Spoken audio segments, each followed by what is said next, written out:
28 September থেকে ইসির ধারাবাহিক সংলাপ, শাপলা প্রতীক পাচ্ছে না এনসিপি, অনড় দলটি। নিউ ইয়র্কে হেনস্থায় কূটনীতিকের পদত্যাগ দাবি, ঢাকায় বিক্ষোভ, বিশৃঙ্খলাকারীরাই হামলা করেছে সেলিমা রহমান। 400 কোটি টাকা ব্যয়ে পুলিশের জন্য কেনা হচ্ছে 40,000 বডি ক্যামেরা, জানালেন অর্থ উপদেষ্টা। 3 দিন পেছালো চাকসু নির্বাচন, ভোট 15ই অক্টোবর, রাকসুতে চলছে কমপ্লিট শাটডাউন।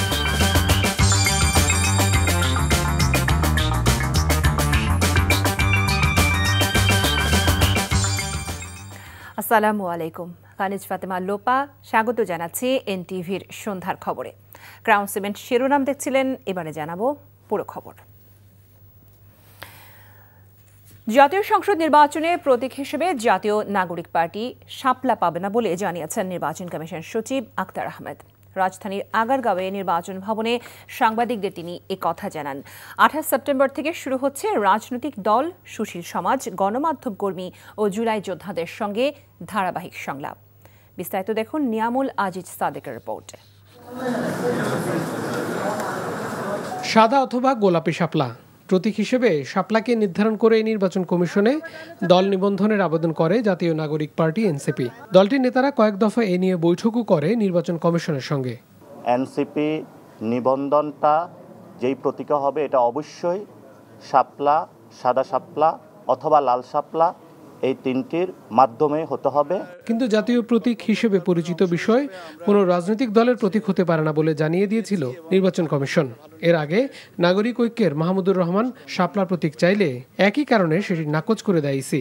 তবে নিজেদের দাবিতে অনড় দলটিকে বিকল্প প্রতীক বেছে নেয়ার পরামর্শ দেন সচিব। এনসিপি শাপলা প্রতীক পাচ্ছে না, কারণ হচ্ছে যে আমাদের 115টার যে শিডিউলটা করা হয়েছে সেখানে শাপলা প্রতীক নেই। নিয়মটা হচ্ছে যে সংরক্ষিত প্রতীক যেটা আছে সে প্রতীকের ভিতর থেকে একটা নিতে হবে। সে প্রতীকে যদি শাপলা প্রতীক না থাকে তাহলে দেওয়ার সুযোগটা কোথায়? এর আগে কলম, মোবাইল এবং শাপলা প্রতীক হিসেবে পেতে আবেদন করেছিল এনসিপি।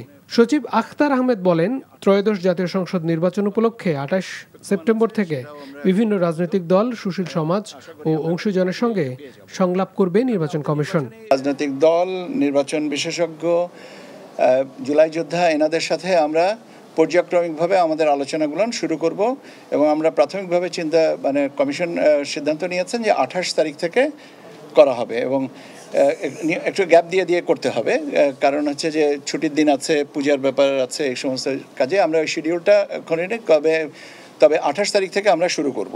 রাজনৈতিক দলের নিবন্ধনের নথি পর্যালোচনা এবং নির্বাচনী আচরণবিধি, গণপ্রতিনিধিত্ব অধ্যাদেশ নিয়ে কাজ শেষ পর্যায়ে রয়েছে বলে জানান সচিব আখতার আহমেদ। Niamul Aziz Sadek, NTV news, Dhaka. পররাষ্ট্র মন্ত্রণালয়ের ব্যর্থতা ও অন্তর্বর্তী সরকারের গাফিলতির কারণেই প্রধান উপদেষ্টার সফরসঙ্গী এনসিপি নেতাদের উপর হামলা হয়েছে বলে অভিযোগ করেছেন জাতীয় নাগরিক পার্টির আহ্বায়ক নাহিদ ইসলাম। এ ঘটনায় জড়িতদের বিরুদ্ধে ব্যবস্থা নেওয়ার পাশাপাশি নিউ ইয়র্কের কনসুলেট জেনারেলের পদত্যাগ দাবি করেন তিনি। বলেন, শাপলা প্রতীকেই অনড় থাকবে তার দল। নাজিবুর রহমানের রিপোর্ট।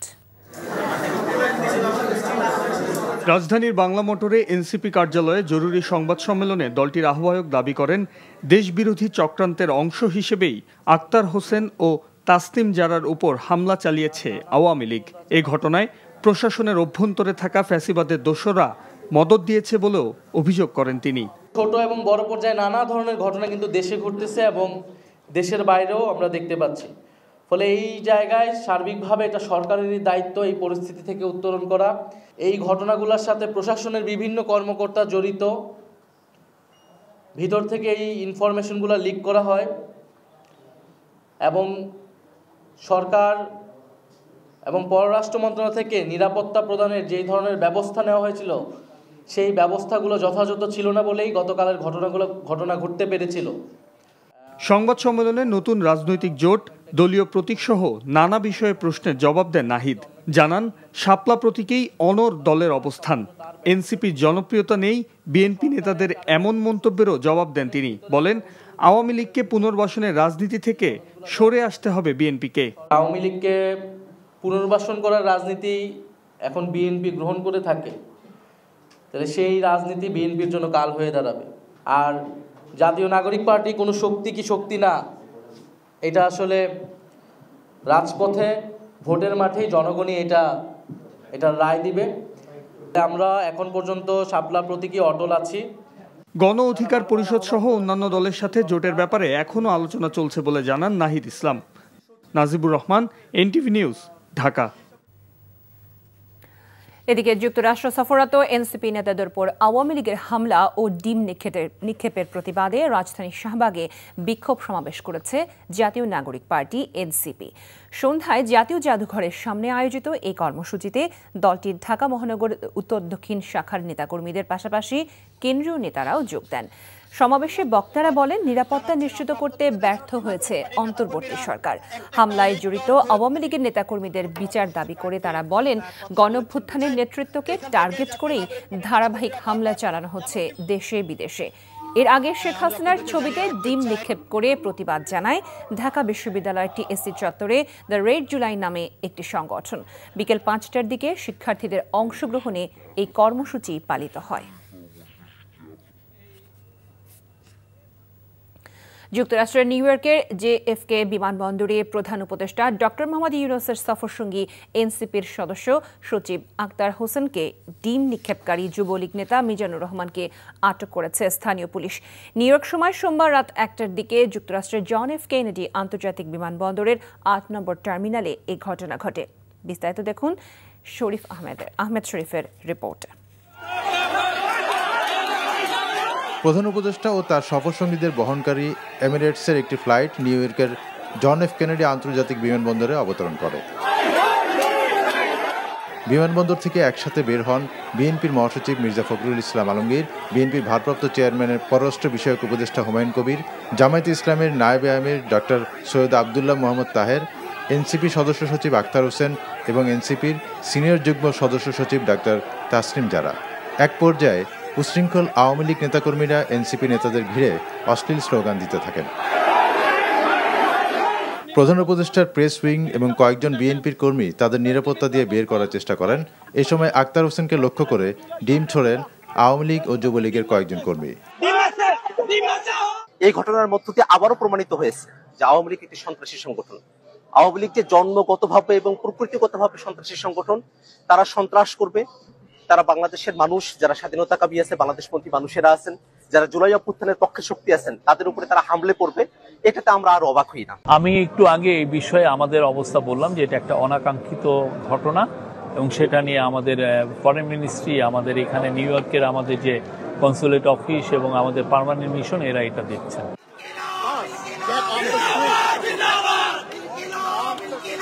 তাসনিম জারাকেও অশালীন ভাষায় গালিগালাজ করেন তারা। প্রতিবাদে ইনকিলাব জিন্দাবাদ স্লোগান তোলেন আক্তার। পরে পুলিশের সহযোগিতায় গাড়ি যোগে বিমানবন্দর এলাকা ছাড়েন তারা। পরে সদস্য সচিব আক্তার হোসেনকে ডিম মেরে লাঞ্ছিত করা যুবলীগ নেতা মিজানুর রহমানকে আটক করে স্থানীয় পুলিশ। রাতে জ্যাকসন হাইটস নবান্ন রেস্টুরেন্টের সামনে তাকে শনাক্ত করা হয়। পরে জিজ্ঞাসাবাদের পর তাকে হাতকড়া পরিয়ে আটক করে নিয়ে যাওয়া হয়। আহমেদ শরীফ, এনটিভি নিউজ ডেস্ক। আগামী বছরের ফেব্রুয়ারির প্রথমার্ধে অবাধ, সুষ্ঠু ও শান্তিপূর্ণ জাতীয় নির্বাচন আয়োজনের লক্ষ্যে সরকার ব্যাপক প্রস্তুতি নিচ্ছে। নিউ ইয়র্কে যুক্তরাষ্ট্রের দক্ষিণ ও মধ্য এশিয়া বিষয়ক বিশেষ দূত এবং ভারতের জন্য মনোনীত রাষ্ট্রদূত সার্জিও গোরের সঙ্গে বৈঠকে প্রধান উপদেষ্টা অধ্যাপক মোহাম্মদ ইউনূস কথা বলেন। বৈঠকে সার্জিও গোর প্রধান উপদেষ্টার নেতৃত্বের প্রশংসা এবং যুক্তরাষ্ট্র বাংলাদেশের প্রতি সহায়তা অব্যাহত রাখবে বলে প্রতিশ্রুতি পুনর্ব্যক্ত করেন। বৈঠক শেষে প্রধান উপদেষ্টা সার্জিও গোরকে সুবিধাজনক সময়ে বাংলাদেশ সফরের আমন্ত্রণ জানান। এদিকে রোহিঙ্গা সংকট সমাধানে আন্তর্জাতিক সহায়তা বাড়ানো এবং ন্যায়সঙ্গত উত্তরণের পথ নিশ্চিত করা প্রয়োজন বলে জানিয়েছেন প্রধান উপদেষ্টা অধ্যাপক ডক্টর মোহাম্মদ ইউনূস। স্থানীয় সময় সোমবার নিউ ইয়র্কে জাতিসংঘ সদর দফতরে social business, youth and technology বিষয়ক উচ্চ পর্যায়ের সাইড ইভেন্টে তিনি কথা বলেন। প্রধান উপদেষ্টা বলেন, চ্যালেঞ্জের মধ্যেও এলডিসি থেকে উত্তরণের প্রস্তুতি নিচ্ছে বাংলাদেশ। এই প্রেক্ষাপটে জাতিসংঘের বাজেট কমানো বা উন্নয়ন সহায়তা কমানো ঠিক হবে না। এদিকে বন্দুকধারীর হামলায় নিহত বাংলাদেশি বংশোদ্ভূত মার্কিন পুলিশ কর্মকর্তা দিদারুল ইসলামের পরিবারের সদস্যদের সাথে দেখা করেছেন নিউ ইয়র্ক সফররত অন্তর্বর্তীকালীন সরকারের প্রধান উপদেষ্টা অধ্যাপক মোহাম্মদ ইউনুস। প্রধান উপদেষ্টার হোটেল রুমে দিদারুল ইসলামের বাবা মোহাম্মদ আব্দুর রব, মা মিনারা বেগম, দুই ছেলে আয়হান ইসলাম ও আজহান ইসলাম সহ পরিবারের বেশ কয়েকজন সদস্য ডক্টর ইউনুসের সাথে দেখা করেন। দিদারুল ইসলামের প্রতি সম্মাননা স্বরূপ পরিবারের সদস্যদের হাতে একটি ক্রেস্ট তুলে দেন প্রধান উপদেষ্টা। পরিবারের সদস্যরা এ সময় প্রধান উপদেষ্টাকে জানান, দিদারুল ইসলাম নিউ ইয়র্ক পুলিশের একজন দায়িত্বশীল ও প্রশংসিত কর্মকর্তা ছিলেন। গত 28 জুলাই নিউ ইয়র্কের ম্যানহাটনের পার্ক এভিনিউয়ে বন্দুকধারীর গুলিতে নিহত হন দিদারুল ইসলাম। আওয়ামী লীগ এ পর্যন্ত যেসব অন্যায় করেছে তার সবকিছুর বিচার আইনের মাধ্যমেই হবে। বিএনপি মহাসচিব মির্জা ফখরুল ইসলাম আলমগীর এক ফেসবুক স্ট্যাটাসে এমন মন্তব্য করেছে। অন্যদিকে বিএনপি নেতারা বলেছেন, যারা দেশকে অস্থিতিশীল করার চেষ্টা করছে তারাই যুক্তরাষ্ট্রে দেশের রাজনৈতিক নেতৃবৃন্দের উপর হামলা করেছে। বলেন, আগামী সংসদ নির্বাচনকে সামনে রেখে বিএনপি কাউকে সবুজ সংকেত দেয়নি। পৃথক অনুষ্ঠানে তারা এসব কথা বলেন। দেখুন হাসান মাহমুদের রিপোর্ট। জাতিসংঘ অধিবেশনে যোগ দিতে যুক্তরাষ্ট্র সফররত প্রধান উপদেষ্টার সফর সঙ্গীদের লক্ষ্য করে আক্রমণাত্মক আচরণ, অশ্লীল স্লোগান এবং ডিম নিক্ষেপের ঘটনা ঘটে। নিজের ভেরিফাইড ফেসবুকে মির্জা ফখরুল ইসলাম আলমগীর লিখেছেন, নিউ ইয়র্ক বিমানবন্দরে যা ঘটেছে তা আবারও প্রমাণ করেছে আওয়ামী লীগ তাদের অন্যায়ের জন্য বিন্দুমাত্র অনুশোচনা করে না। এ পর্যন্ত যা অন্যায় করেছে তারা সবকিছুর বিচার আইনের মাধ্যমেই হবে। যুক্তরাষ্ট্রে এমন হামলার ঘটনাকে দেশের বিরুদ্ধে ষড়যন্ত্র বলে মনে করেন বিএনপির স্থায়ী কমিটির সদস্য সেলিমা রহমান। গণতন্ত্র রক্ষা আন্দোলন সংগঠনের আয়োজনে ঢাকা রিপোর্টার্স ইউনিটি মিলনায়তনে এক আলোচনায় তিনি বলেন, এ ধরনের চোরাগুপ্তা হামলায় অপশক্তির চেহারা উন্মোচিত হয়েছে। তারা এখনো সেই চোরাগুপ্তার মাধ্যমে হামলা চালাচ্ছে, এমনকি বিদেশে নিজের দেশের সম্মান ক্ষুণ্ণ করে চোরাগুপ্তা হামলা দিয়ে তারা চেষ্টা করছে তাদের কলঙ্কিত অধ্যায়টা আরেকবার পরিষ্কার করতে। সেই ষড়যন্ত্র করছে আজকে কারা? ৭১-এর পরাজিত শক্তিরা। তারা চেষ্টা করছে নির্বাচনকে পিছিয়ে দেওয়ার জন্য। এদিকে দিনাজপুরের হিলিতে পূজা মণ্ডপে আর্থিক অনুদান প্রদান ও মতবিনিময় শেষে ডাক্তার AZM জাহিদ হোসেন বলেন, দেশের মানুষের উপর জোর করে কোনো কিছু চাপিয়ে দেওয়া যাবে না। বাংলাদেশের মানুষ সবসময় বাংলাদেশের সংবিধানের আলোকে সরাসরি ভোটে অভ্যস্ত। দয়া করে জনগণের উপর কোনো অধ্যাদেশ করে, কোনো সাংবিধানিক আদেশ করে বা কোনো প্রেসিডেন্সিয়াল প্রোক্লামেশন করে দয়া করে চাপিয়ে দিলে পরবর্তী এটা কোনো অবস্থাতেই জনগণ ভালোভাবে নিবে না। এছাড়া নয়াপল্টনের কেন্দ্রীয় কার্যালয়ে এক সংবাদ সম্মেলনে রিজভী আহমেদ বলেন, সংসদ সদস্য পদে প্রার্থীর বিষয়ে কাউকেই দল থেকে কোনো সবুজ সংকেত দেয়া হয়নি। এখন পত্রপত্রিকায় প্রকাশিত কোনো মনগড়া সংবাদে বিভ্রান্ত না হওয়ার জন্য সারা দেশের নেতাকর্মীদের প্রতি আহ্বান জানাচ্ছি। কোনো নির্বাচনী এলাকায় কোনো প্রার্থীকে গ্রিন সিগন্যাল বা সবুজ সংকেত দেয়া হয়নি। দলীয় নিয়ম মেনেই যোগ্য প্রার্থিতা ঘোষণা করা হবে বলেও জানান রিজভী আহমেদ। Hasan Mahmud, NTV news, Dhaka. নির্বাচনী বাজেটে কোনো কমতি হবে না এবং পুলিশের জন্য প্রায় 400 কোটি টাকা ব্যয়ে 40,000 বডি ক্যামেরা কেনার অনুমোদন দেওয়া হয়েছে বলে জানিয়েছেন অর্থ উপদেষ্টা ডক্টর সালেহুদ্দিন আহমেদ। অল্প সময় এবং স্বচ্ছতা নিশ্চিত করতে টেন্ডার না করে UNDP-র মাধ্যমে তা কেনা হবে। সচিবালয়ে এক সভা শেষে তিনি এসব বলেন। এছাড়া আপৎকালীন সময়ের জন্য কেন্দ্রীয় ব্যাংক ডলার কিনে রাখছে বলেও জানান উপদেষ্টা। রিপোর্ট করছেন রোকন উদ্দিন। প্রধান উপদেষ্টা ডক্টর মোহাম্মদ ইউনুসের ঘোষণা অনুযায়ী ফেব্রুয়ারিতে অনুষ্ঠিত হবে জাতীয় নির্বাচন। নির্বাচন আয়োজনে সব রকমের প্রস্তুতি নিচ্ছে সরকারের সংশ্লিষ্ট মন্ত্রণালয় ও বিভাগ। তারই অংশ হিসেবে পুলিশের জন্য 40,000 বডি ক্যামেরা কেনার অনুমোদন দেওয়া হয়েছে মঙ্গলবার সচিবালয়ে অনুষ্ঠিত সরকারি ক্রয় সংক্রান্ত উপদেষ্টা পরিষদ কমিটির সভায়। প্রতিটি বডি ক্যামেরা কিনতে খরচ হবে প্রায় 1 লাখ টাকা। সময় কম থাকায় টেন্ডার ছাড়াই UNDP-র মাধ্যমে কেনা হবে এই বডি ক্যামেরা। বডি ক্যামেরা দেওয়া হবে, এটা পুলিশদের জন্য লাগবে 40,000-এর অধিক, যা করে এস্টিমেট করছে ওটা আমরা অ্যাপ্রুভ করেছি। এটা UNDP-র মাধ্যমে এটা ক্রয় করতে। UNDP হলো কি, যেমন আমরা EPI টিকা ইঞ্জেকশন ইউনিসেফের মাধ্যমে আনাই। কারণ হয় কি, টেন্ডার করে আনলে কোয়ালিটির ব্যাপার থাকে, তারপর আবার প্রাইসের ইস্যু আছে। ইউএনডিপি রেসপন্সিবল, ইউএনডিপি ওরা এনশিওর করবে গুড কোয়ালিটি ক্যামেরা এবং প্রাইস রেখে, তখন তো আর কন্ট্রোভার্সি থাকবে না, কারণ আমরা কারোর সাথে নেগোশিয়েটও করবো না, ওরা করবে। নির্বাচন কমিশন এ বিষয়ে আলোচনা না করায় সরকারিভাবেই বডি ক্যামেরা কেনা হচ্ছে বলে জানান অর্থ উপদেষ্টা। বলেন, নির্বাচনী বাজেট বরাদ্দে কোনো ঘাটতি থাকবে না। নির্বাচনের জন্য যা যা দরকার সেটার কোনো কমতি হবে না। এ সময় তার কাছে প্রশ্ন ছিল, বাজারে দাম পড়তির দিকে থাকলেও কেন্দ্রীয় ব্যাংক বাণিজ্যিক ব্যাংকের কাছ থেকে ডলার কেন কিনছে এবং তা কতটা যৌক্তিক? আমরা কিনছি, আপনারা জানেন আমাদের যে এখন যে যত বিলিয়ন আছে এটা একেবারে বাংলাদেশ সাফিসিয়েন্ট না। আপদকালীন ব্যাপারে ধরেন একটা ক্রপ ফেল করলো, বড়টা যদি ফেল করে, আমনটা যদি ফেল, তা ইমিডিয়েট যদি আনতে হয় আমাদের, তখন কী করব? একটু সেফ হিসেবে না রাখলে কিন্তু তখন বিপদ হবে। বৈঠকে চট্টগ্রাম বিমানবন্দরের রানওয়ের মানোন্নয়ন ও ঢাকা বিমানবন্দরের কন্ট্রোল টাওয়ার আধুনিকায়নে প্রয়োজনীয় বরাদ্দের অনুমোদন দেয়া হয়। রোকন উদ্দিন, এনটিভি নিউজ, ঢাকা। জুলাই আন্দোলনে মারণাস্ত্র ব্যবহার ও বোমা নিক্ষেপ করে ছাত্র জনতার আন্দোলন দমনের বিষয়ে সাবেক প্রধানমন্ত্রী শেখ হাসিনা ও জাসদ সভাপতি হাসানুল হক ইনুর কথোপকথনের সত্যতা মিলেছে। জুলাই আগস্টের মানবতা বিরোধী অপরাধের মামলায় ক্ষমতাচ্যুত প্রধানমন্ত্রী শেখ হাসিনা ও সাবেক স্বরাষ্ট্রমন্ত্রী আসাদুজ্জামান খান কামাল সহ ৩ জনের বিরুদ্ধে ২১তম দিনে সাক্ষ্য দেওয়ার সময় পুনর্জবানবন্দিতে এই সত্যতা নিশ্চিত করেছেন সিআইডির ডিজিটাল ফরেনসিক ল্যাবের expert SI Shahed Jubayer Lawrence. এছাড়া ডিএমপির কন্ট্রোল সেন্টারের ওয়্যারলেস অপারেটর মোহাম্মদ কামরুল হাসান সাক্ষ্য দেন। তিনি তার সাক্ষ্যে বলেন, গত বছরের ১৭ জুলাই তখনকার ডিএমপি কমিশনার হাবিব রহমান সর্বোচ্চ বল প্রয়োগ ও কোমরের নিচে গুলি করার নির্দেশ দেন। তবে তিনি চাইনিজ রাইফেল ব্যবহারের কথা সাক্ষ্যে বললেও মূল অডিওতে সেই প্রসঙ্গে কোনো কিছু ছিল না। এদিকে আশুলিয়ায় ৫ মরদেহের সঙ্গে জীবিত একজনকে পোড়ানো সহ ৬ জনকে হত্যার মামলায় ৪র্থ দিনের সাক্ষ্য গ্রহণ হয় ট্রাইব্যুনাল ২-এ।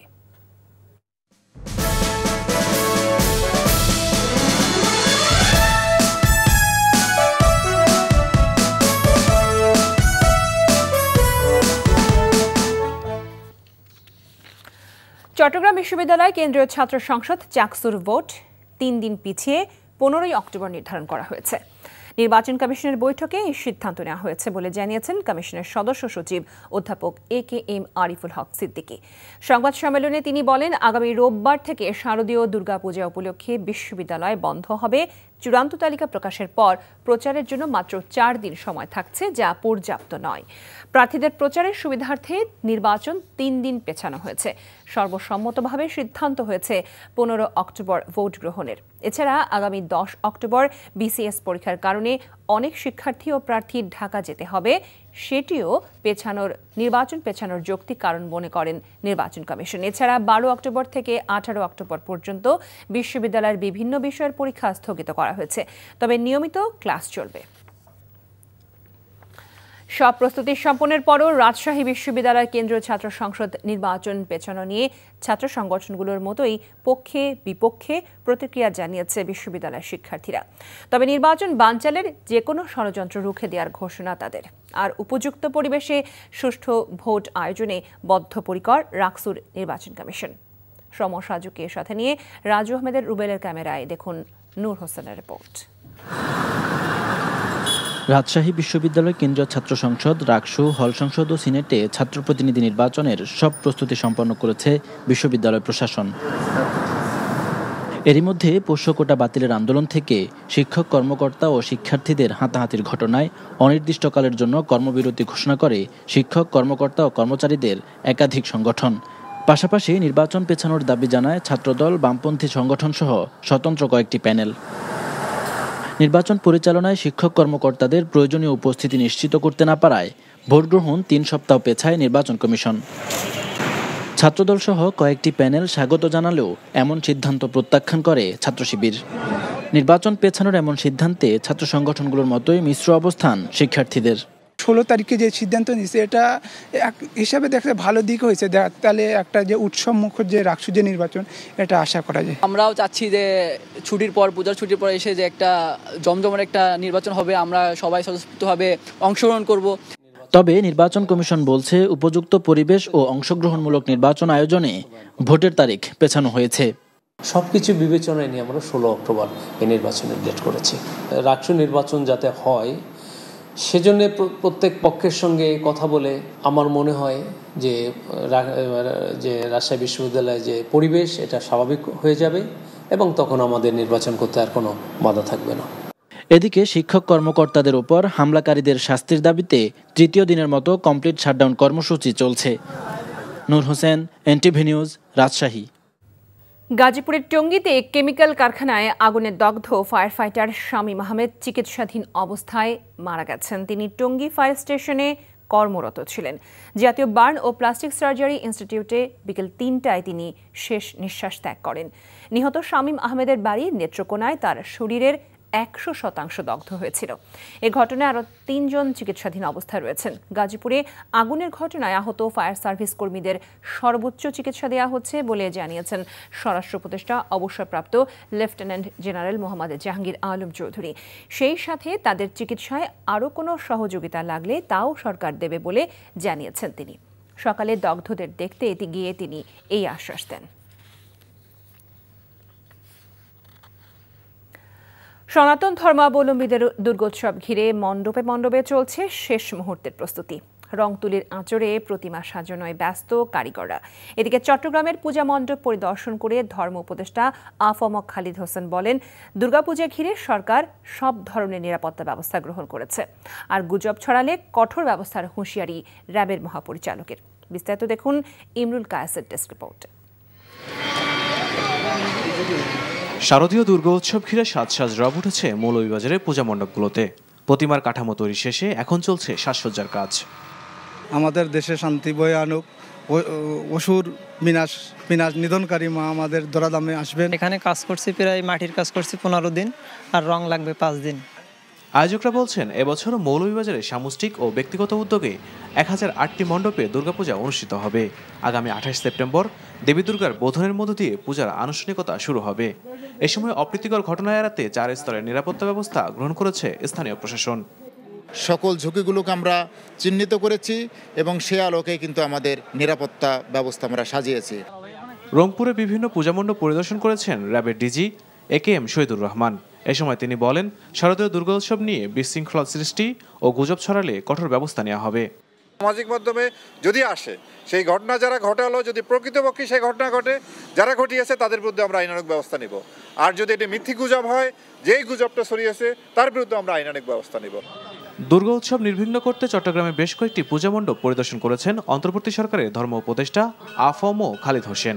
এ সময় তিনি বলেন, পূজা ঘিরে সরকার সব ধরনের প্রস্তুতি গ্রহণ করেছে। এরপরও কোনো অপ্রীতিকর ঘটনা ঘটে তা হবে উদ্দেশ্য প্রণোদিত। কিছু বিচ্ছিন্ন ঘটনা ঘটে, এটা অনেকটা পলিটিক্যালি মোটিভেটেড, রাজনৈতিক উদ্দেশ্য প্রণোদিত হয়। মাজারেও হামলা চালায়, মন্দিরেও তারা অপবিত্র করার চেষ্টা চালায়। আমাদেরকে সতর্ক থাকতে হবে। Imrul Kayes, NTV news desk. জমকালো আয়োজনের মাধ্যমে উদ্বোধন করা হয়েছে এদেশের জনপ্রিয় পারিবারিক রিয়েলিটি শো কঙ্কা সেরা পরিবার সিজন 4। সকালে সংবাদ সম্মেলনের মাধ্যমে এবারের সিজনের আনুষ্ঠানিক উদ্বোধন করা হয়।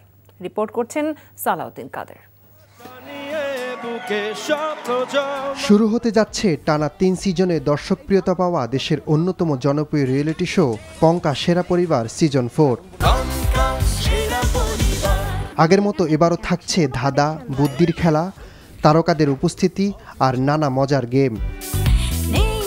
মঙ্গলবার রাজধানীর ইলেকট্রোমার্ট লিমিটেডের প্রধান কার্যালয়ে আনুষ্ঠানিক উদ্বোধন করা হয়।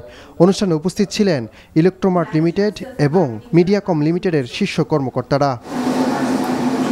অনুষ্ঠানে NTVর ব্যবস্থাপনা পরিচালক মোহাম্মদ আশফাকুদ্দিন আহমেদ উপস্থিত থেকে জানান, এই যান্ত্রিক সময়ের জন্য আমরা পরিবারকে সময় দিতে পারি, এই প্রচেষ্টার অংশ হিসেবেই কঙ্কা সেরা পরিবার।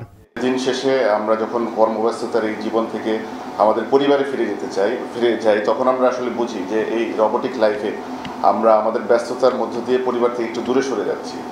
তো এরকম একটি রিয়েলিটি শোর মাধ্যমে কিছুটা হলেও আমরা আমাদের এই পরিবারের বন্ধনকে, আমাদের এই পারিবারিক দৃঢ়তাকে সমৃদ্ধ করতে পারি।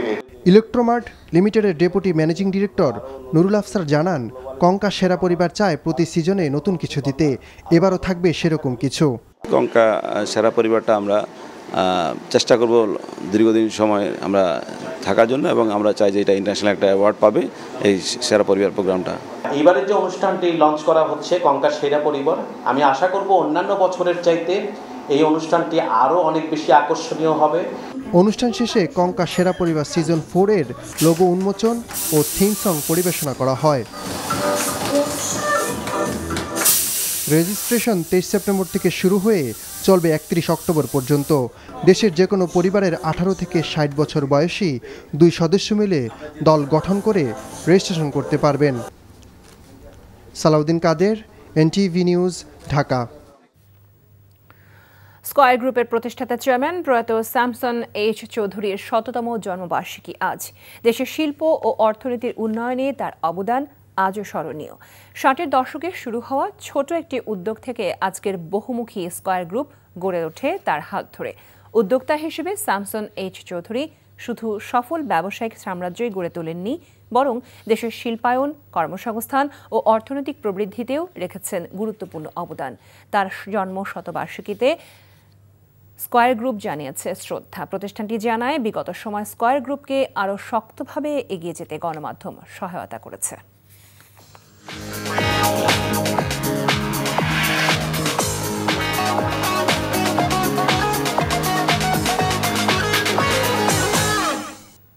মার্কেন্টাইল ব্যাংক অর্থনীতির খবর।